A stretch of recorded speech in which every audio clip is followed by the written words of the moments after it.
E Vitor, vamos lá, vou te perguntar mais um ponto aqui. Ganhar quase 600 mil seguidores, você falou isso em 600 mil em apenas 24 horas, né? Mostra, acho que de uma maneira muito clara, a força dessa chamada segunda tela, né? Eu diria que o torcedor moderno está mais interessado em fazer parte do fenômeno nas redes sociais do que na análise do jogo em si. Quer dizer, todo mundo hoje acompanha o jogo de futebol interagindo nas redes sociais, né? Comentando, vendo. Exato. Outras análises. Essa cultura participativa, ela é algo muito presente. E as transmissões têm utilizado isso frequentemente. Não somente acompanhar o jogo, mas também, de alguma maneira, acompanhar o jogador fora daquele ambiente. O exemplo que a gente teve nessa última semana, que foi muito marcante, foi o do goleiro, Vozinha, que tinha 50 mil seguidores, e aí teve uma enxurrada, uma campanha que começou aqui no Brasil para seguir esse jogador, e aí o goleiro hoje está com quase 14 milhões de seguidores nas redes sociais.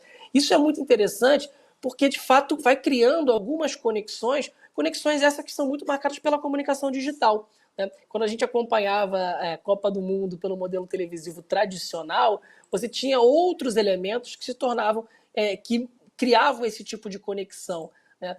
No ambiente digital, você convoca, de alguma maneira, as pessoas que estão assistindo a participarem também. Você tem um incentivo para que o jogador não seja analisado somente pelo que ele faz no campo, também pelo que ele posta nas redes sociais, pela maneira como ele se posiciona em relação a algumas questões.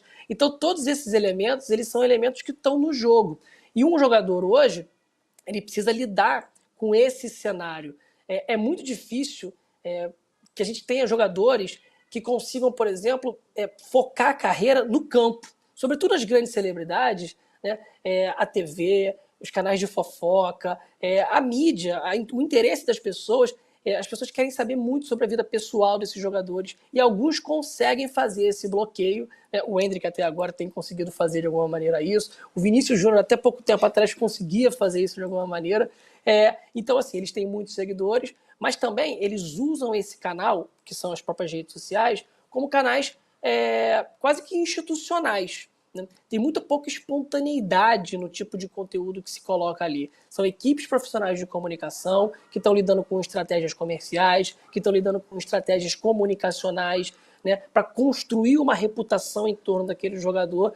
E aí, de alguma maneira, a gente se sente próximo deles, porque segue eles, porque acompanha o dia a dia deles, mas não necessariamente a gente está vendo a verdadeira faceta do que eles gostam, do que eles fazem, porque evidentemente que a profissionalização da gestão de carreira e de imagem deles se tornou algo central. Então, de alguma maneira, se cria esse fenômeno de seguir nas redes sociais, se cria esse fenômeno de participar para além do campo, mas a gente ainda está lidando com um ambiente que a gente tem pouco acesso, que é onde toda a informação ainda é muito controlada.